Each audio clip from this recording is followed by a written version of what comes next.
What happens when a civilization becomes more afraid of losing power than of destroying itself? In 427 BCE, civil war tore through the island of Corcyra. Men dragged political enemies from sacred ground and killed them. Fathers turned against sons. Neighbors who had lived beside one another for years suddenly discovered that a political label was enough to justify murder. The historian Thucydides watched the Greek world cross a line it could not uncross. Words themselves changed meaning. Recklessness became courage. Restraint became cowardice. Vengeance became justice. And Corcyra was only one wound in a war that lasted 27 years. Athens and Sparta had helped save Greece from Persia. Then they turned their armies against each other, shattered their alliances, corrupted their institutions, and handed their exhausted world to the powers waiting beyond it. This is not simply the story of who won the Peloponnesian War. It is the story of how the brightest civilization in the Mediterranean learned to eat itself alive. Today on the History Ledger, we follow the witness who survived its plague, commanded in its battles, and spent years recording its descent into darkness. His name was Thucydides. By the middle of the 5th century BCE, two systems dominated the Greek world. Athens commanded a maritime empire built on tribute, silver, and naval power. Its democracy produced public debate, magnificent architecture, and a restless appetite for influence. Sparta led a land-based alliance, held together by military reputation, rigid discipline, and fear of instability. They had once faced Persia together. Peace did not turn them into friends. Every new Athenian alliance looked dangerous from Sparta. Every Spartan demand looked like an attempt to contain Athens. Neither side needed to believe the other wanted immediate war. It was enough to believe that the balance of power would be worse tomorrow. The first sparks appeared far from Athens and Sparta, in a colony called Epidamnus. A local civil conflict drew in Corcyra and Corinth. Corinth was an important Spartan ally. Corcyra possessed one of the largest fleets in Greece and sought Athenian support. Athens accepted a limited defensive alliance, hoping that a small commitment would deter a larger war. Instead, every attempt at deterrence created another reason for suspicion. The crisis spread through Corcyra, Potidaea, and the economic pressure Athens placed on Megara. Ultimatums followed. Alliances hardened. Leaders still had choices, but each choice carried the danger of looking weak. Thucydides would later identify the deepest cause beneath the individual disputes: the growth of Athenian power and the fear it inspired in Sparta. Fear did not make war mechanically inevitable. Human decisions did that. But fear narrowed the range of decisions until catastrophe began to look safer than compromise. In 431 BCE, the final barrier broke. King Archidamus led a Spartan army into Attica. He expected the Athenians to defend their farms in a conventional land battle. Pericles refused. He ordered the rural population to abandon its fields and retreat behind the long walls connecting Athens to its port at Piraeus. Militarily, the strategy was cold and intelligent. Sparta could devastate the countryside, but it could not easily breach the walls. Athenian ships could keep supplies moving and strike the Peloponnesian coast. Athens would survive by denying Sparta the battle it wanted. But strategy looks different from the top of a wall. Imagine an Athenian farmer standing above the battlements with his family pressed behind him. Beyond the stone, smoke rises from the olive trees planted by his father. Spartan soldiers tear apart the roof of the house where his children were born. He owns a shield. He has trained to defend that land.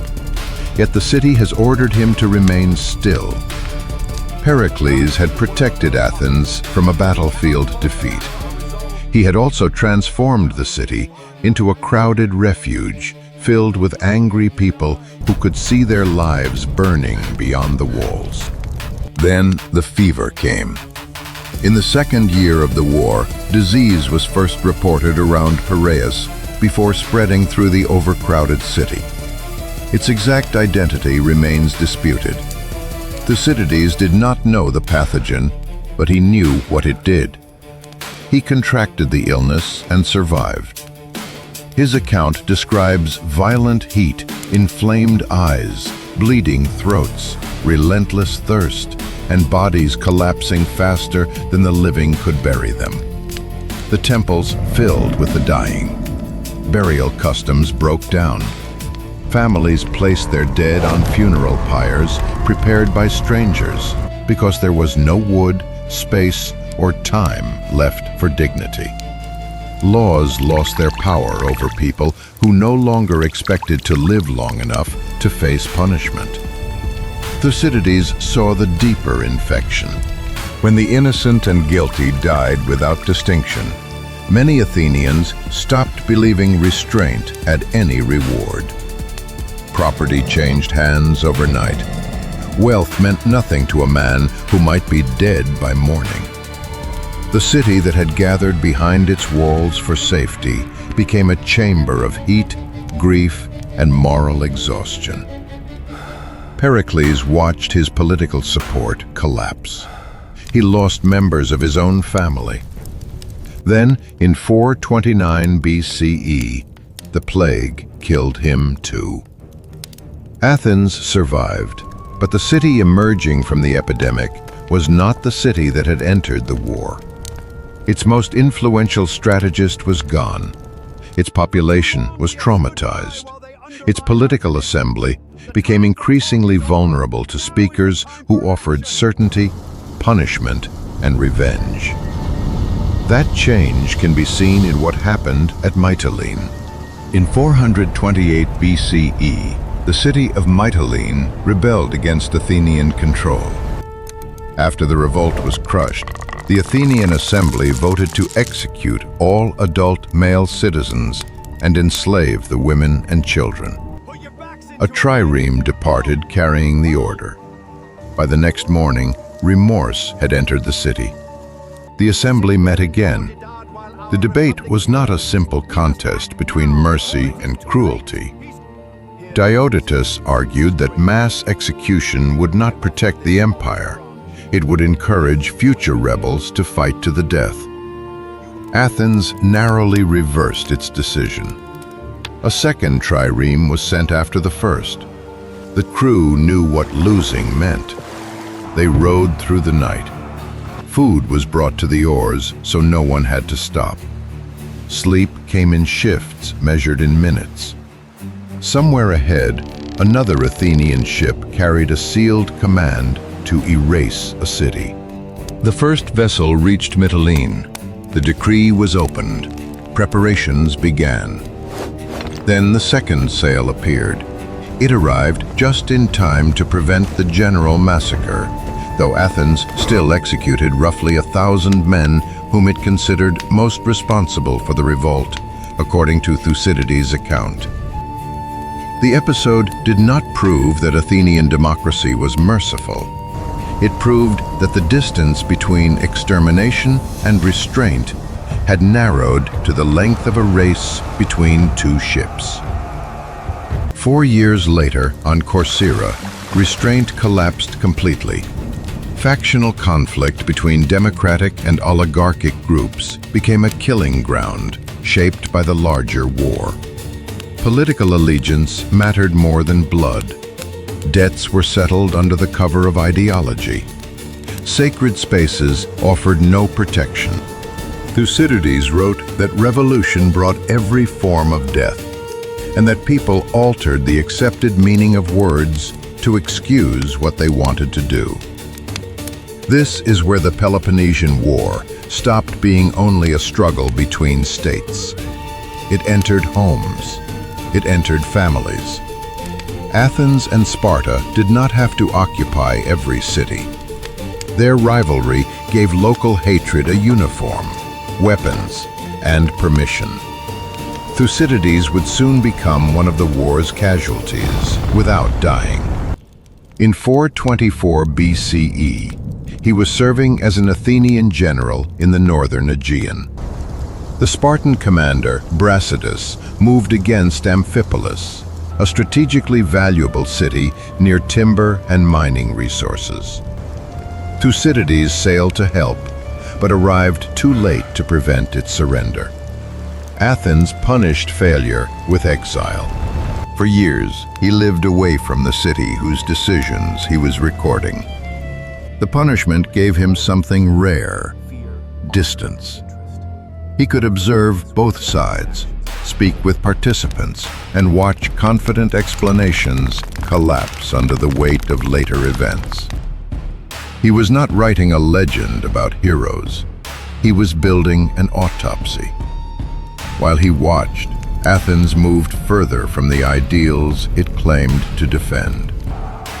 In 416 BCE, Athenian forces confronted the small island of Melos. The Melians had tried to remain neutral, though they had cultural ties to Sparta. Athens demanded submission and tribute.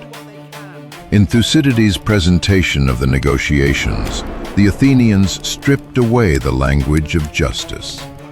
Power, they argued, determined what was possible. The strong acted according to their strength. The weak endured the consequences. Melos refused. After the siege, Athens killed the adult men and enslaved the women and children. A democracy that celebrated resistance to Persian domination had destroyed a weaker community for resisting domination. The Athenians did not believe they had become villains. They believed they had become realistic. That was precisely what made the transformation so dangerous. Then came Alcibiades, young, wealthy, charismatic, and spectacularly ambitious. Alcibiades understood the appetite of a city that had survived plague and war, but still wanted proof of greatness. In 415 BCE, he helped persuade Athens to launch an enormous expedition against Sicily. The stated campaign concerned the city of Segesta and its conflict with Selinus. The vision quickly expanded. Syracuse, wealth, influence, and perhaps the Western Mediterranean appeared within reach. The expedition was not necessary for Athens to survive. It was sold as an opportunity too great to refuse. Before the fleet departed, sacred statues known as herms were mutilated across Athens. Suspicion spread through the city. Alcibiades was accused in connection with religious offenses and ordered home to face trial. He escaped and defected to Sparta. The architect of the invasion now advised Athens' enemy. The Athenian armada continued without him.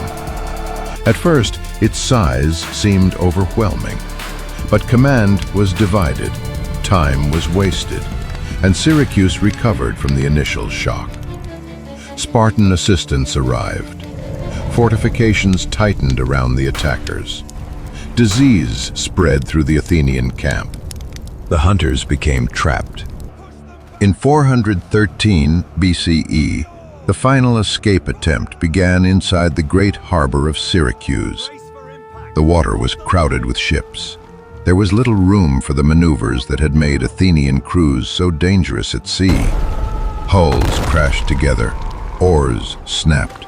Soldiers fought from decks at close range while thousands watched from shore. unable to tell whether the next collision meant survival or ruin. The Athenians lost control of the harbor. Their remaining army tried to retreat overland. Exhausted columns moved through hostile country, carrying wounded men who knew they might be abandoned. At the Asinaris River, thirst destroyed the last traces of formation. Men rushed into the water. They drank mud and blood while missiles fell around them. The army surrendered. Many prisoners were confined in the stone quarries near Syracuse, exposed to heat by day and cold by night, surrounded by the dead and dying. The expedition that had sailed from Athens as a demonstration of limitless power ended in thirst, confinement, and silence. Back in Athens, the first reports sounded impossible. The city had sent ships, soldiers, money, and an entire generation of trained crews to Sicily. Now almost none of it was returning. Citizens reportedly turned first against the messengers, as if disbelief could reverse the news. Then the scale of the disaster became undeniable. Athens had not merely lost a campaign. It had torn open its own defenses. Enemies rebelled. Sparta established a permanent position at Decelea in Attica, placing continuous pressure on Athens. Persian money began supporting a Spartan fleet. The war was no longer a duel isolated inside Greece. Persia, the old enemy, could now fund one Greek coalition against another and benefit regardless of which side bled. Athens still refused to die. The city rebuilt ships, survived political upheaval, and won battles that should have been beyond the reach of an empire so badly wounded. Even Alcibiades returned for a time, welcomed by the same public that had once condemned him. But each recovery consumed resources Athens could not replace. The war had become a machine that converted every temporary success into the strength required for one more year of fighting. In 405 BCE, that machine finally stopped at Aegis Potami. The Athenian fleet was stationed across the Hellespont from the Spartan commander Lysander. The grain routes through this region were essential to Athens. For several days, the Athenians offered battle. Lysander refused. He watched their routine instead. After returning to shore, many Athenian sailors dispersed in search of food. Discipline loosened. At that moment, the Spartans struck. Almost the entire fleet was captured with little effective resistance. No glorious last stand. No final speech beneath a storm-dark sky.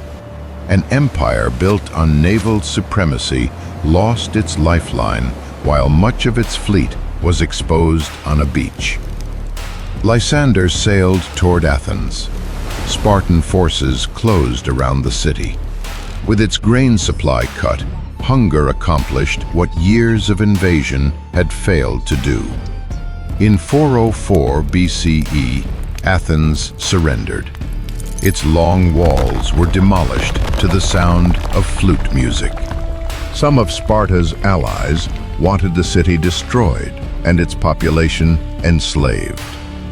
Sparta rejected total annihilation, citing Athens' service to Greece during the Persian Wars. But the peace terms ended the empire and dismantled its power. Then came the 30. The Spartan-backed oligarchic regime claimed it would restore order. Instead, it used executions, exile, and confiscation to eliminate opponents and enrich supporters. Ancient accounts associate its brief rule with approximately 1,500 deaths. One of its leaders, Critias, had once moved among the intellectual circles of Athens. Now, lists of enemies replaced democratic law. The terror did not last. democratic exiles fought their way back, and democracy was restored in 403 BCE. Athens survived as a city and would remain a center of culture.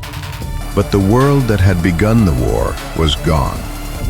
Sparta inherited supremacy and discovered that victory created its own corruption and resistance. Persian influence returned to Greek affairs. Thebes later broke Spartan dominance. In the following century, Macedonia would impose power over a divided Greek world. No single defeat caused that future.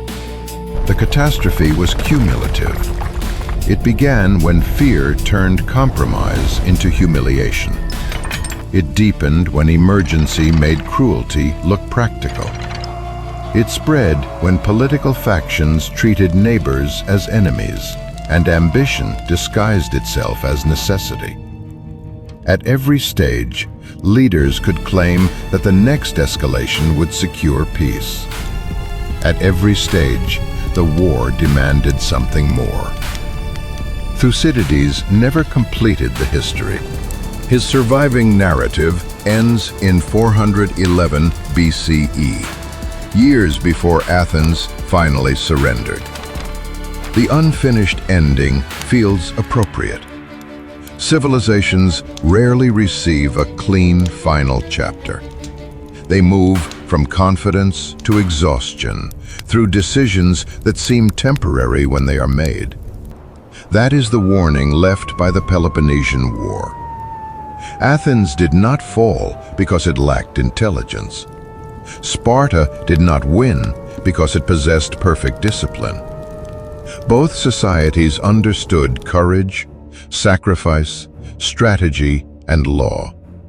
What they could not control was the fear that the other side might gain more tomorrow, and the belief that one more act of force could end that fear forever. It never did. So where do you think the point of no return came? The decision for war? The plague? Milos? Or the invasion of Sicily? Tell me in the comments. Subscribe to the History Ledger and watch the next case where power rewrote the fate of an entire civilization. The victors tore down the walls. Thucydides recorded what had already fallen behind them. The ledger does not forget.